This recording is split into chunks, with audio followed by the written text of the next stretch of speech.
from the House Transportation and Infrastructure Committee, Congressman Tim Burchett. Thank you, sir, for joining me tonight. Thank you. We hear this. We all are still kind of reeling from that original supply chain crisis.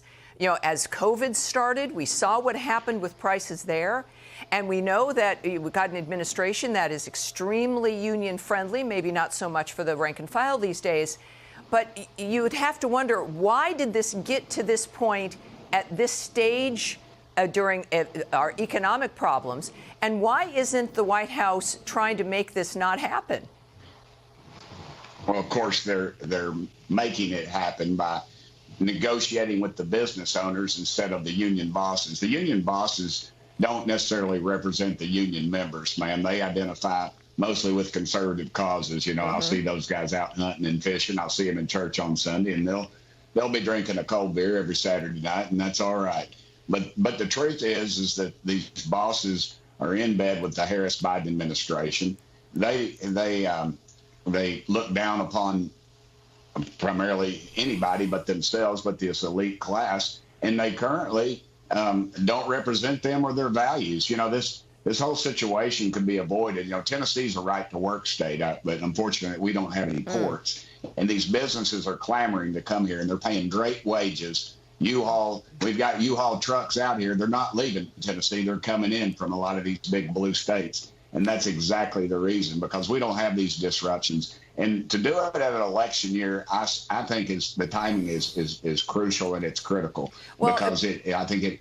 Go ahead. It seems that if it continues, clearly it's going to hurt the Biden-Harris administration. Now, unless they're going to swing in like Batman and save the day at the last minute, it's going to saddle whoever wins the election with an economy next year that many say is getting a little sketchy. But this is something that, if you really care about the American people, you're going to tell them it's in your best interest to find an agreement here. Well, disruptions primarily favor the liberals, if they did the last time with COVID, not favoring President Trump in the conservative belief. So I firmly believe that this is something part of their strategy that they're portraying, because I have to disagree with you, sir. I have to disagree with you a little bit in that, of course, we have a Republican president. It would hurt the sitting president. The sitting president now is Kamala Harris. She's representing the White House. She is the incumbent, and to move into November 5th with prices that go nuts again, I'm not quite sure how that benefits them. But, sir, thank you. I know we've got to see how this ends up. We're not there yet. But let's listen to this from Raimondo. She is the Commerce Secretary, and what she had to say about this a minute ago.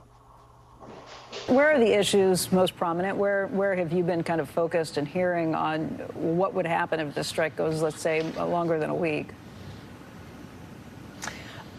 Again, I have not been very focused on that. This is also part of the problem, Congressman, right? I don't know who's running the country. Nobody else knows who's running the country. She's the Commerce Secretary. She has no idea and hasn't been focused on that. What's that all about?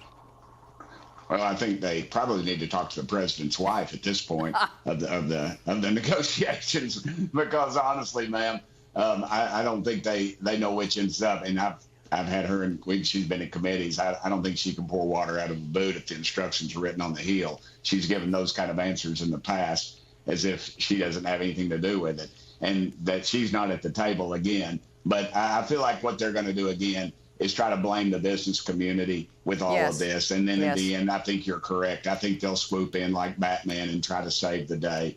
But I'm not so sure that the union bosses are going to go along with that. I think they're primarily fairly greedy, and their membership are kind of at the whim of them.